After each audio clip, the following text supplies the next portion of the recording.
Eu acho lindo, amados irmãos, e quando eu vou buscar as raízes e as origens, e quando eu vou descobrir como é que esta Bíblia Sagrada chegou até nós, irmãos, ela tem uma história extraordinária. Tudo começa, amados irmãos, quando a Igreja Católica, ela era a única instituição que a humanidade tinha como caminho para se levar a Deus. Mas só que as missas, as reuniões, elas eram obrigatórias. O povo medieval, eu falo isso por volta do século 13 e 14 da nossa era, as pessoas iam à missa, mas o sacerdote não falava a língua popular. As missas eram celebradas em latim. Os papados diziam que aquela era a língua para se comunicar com Deus. E para pessoas leigas que não eram alfabetizadas, porque a alfabetização não era algo comum neste século 14 e 15. As pessoas, por não entender o que os seus líderes religiosos falavam durante aquelas celebrações, elas simplesmente achavam maravilhoso, porque era algo muito acima da sua mediocridade. Eles não entendiam o que os seus líderes religiosos falavam com Deus, mas sabiam que eles estavam falando com Deus. Mas acontece que na Europa, alguns podem lembrar, inclusive, que houve o chamado de a peste negra. A peste negra foi uma praga que era um vírus que era transmitido pela pulga, a pulga do animal.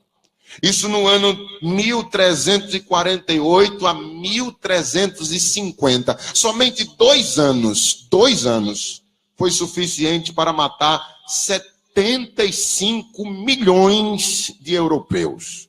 Nunca na história da humanidade houve uma praga como essa. Elas eram transmitidas pelas pulgas e as pulgas eram levadas por ratos. Naquela época medieval, a higiene era sem qualificação nenhuma e a proliferação da praga tomou conta. Saía-se nessa praga uns bubões debaixo do braço, uns caroços do tamanho de uma maçã e nas virilhas das pessoas. Posteriormente, isso foi chamado também de peste bubônica, por causa dos bubões que saíam no corpo das pessoas. Logo após esses sintomas, a pele da pessoa enegrecia e também ganhou o nome de peste negra. Morrendo milhares de pessoas, eu estou falando aqui de 75 milhões de pessoas. Isso foi 1/3 da Europa que foi devastada por esta praga. As pessoas então correram para onde? Para a igreja. Buscando salvação, buscando solução. Inclusive mataram milhares de judeus, acreditando que pela crucificação de Cristo, os judeus eram culpados porque Deus estava irado com a humanidade. A humanidade voltou-se para Deus nesta época. E quando foram procurar Deus, os padres, os papas, rezavam suas missas em latim e ninguém entendia nada. Foi nessa busca por Deus que eles encontraram somente sacramentos, rituais, celebrações sacerdotais, e a humanidade teve uma sede por conhecer o que estava escrito na palavra. As pessoas não eram alfabetizadas, mas elas quiseram que a Bíblia fosse traduzida do latim para a sua língua. E aí surge uma figura na história, em 1370, chamada John Wycliffe. Ele era um inglês e ele foi o primeiro homem a ter a ideia de traduzir a Bíblia do latim para o inglês, para a língua do povo. Ele levava 6 meses para traduzir uma Bíblia, porque era tudo escrito à mão, a indústria da gráfica ainda não existia. E ele, em 14 anos, nesta tentativa de distribuir Bíblias, encontrava-se sempre a barreira das pessoas não saberem ler. Somente o clero, somente os mais ricos tinham acesso às Bíblias de John Wycliffe, manuscrita, mas ele fez.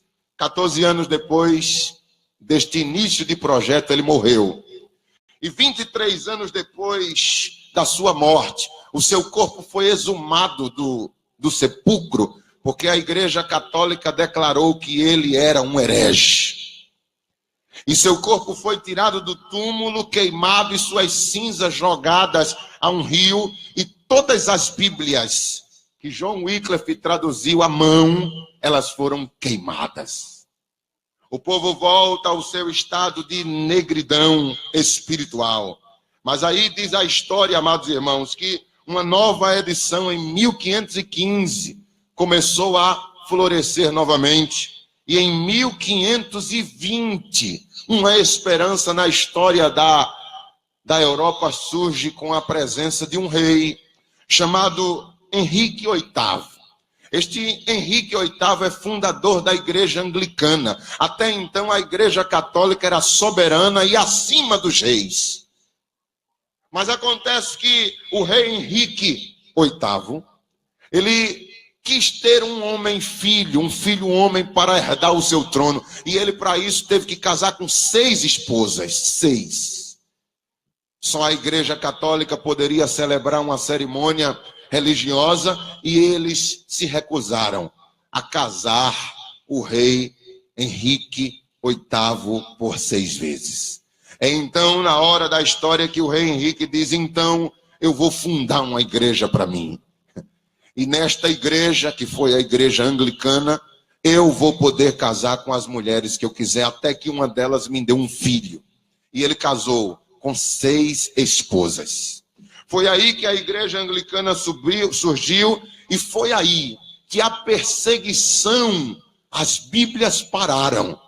As pessoas que não quisessem ser católicos agora tinham uma opção, a Igreja Anglicana. E o rei Henrique VIII começou a liberar a publicação, inclusive a financiar a publicação das Bíblias.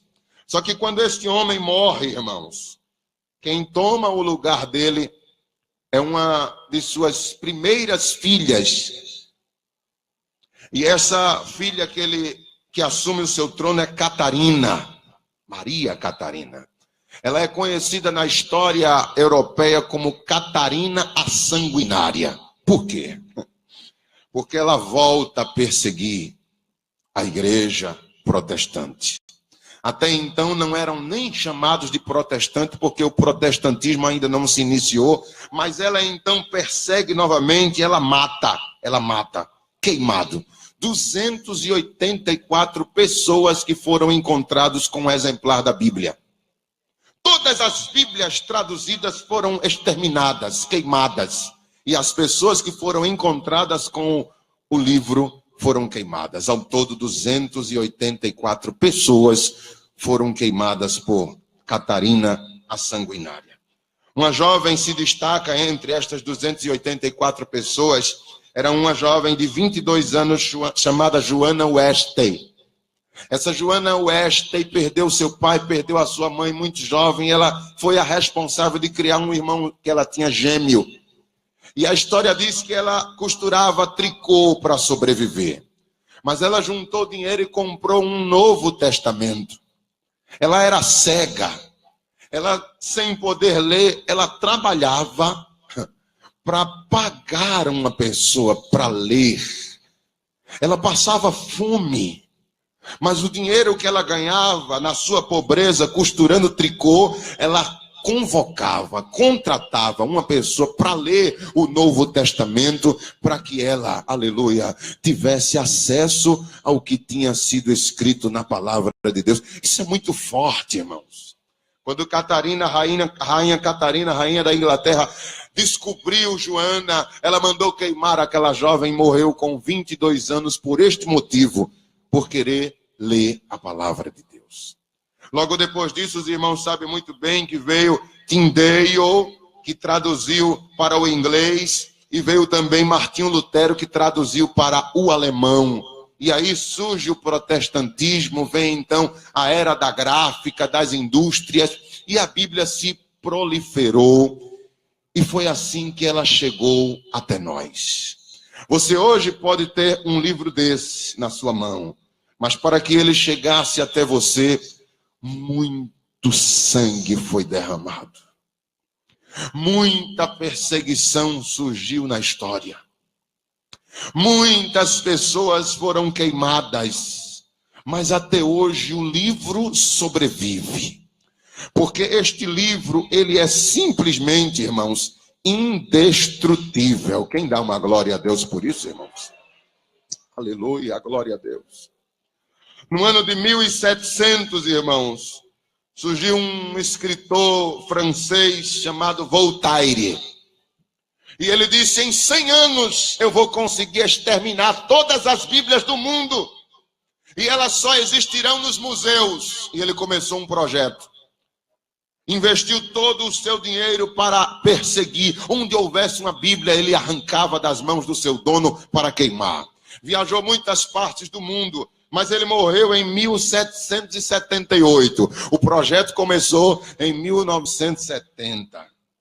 Ou melhor, em 1700. Ele nasce em 1700. Ele não consegue alcançar os 100 anos. Mas ele diz: em 100 anos, todas as Bíblias serão extintas.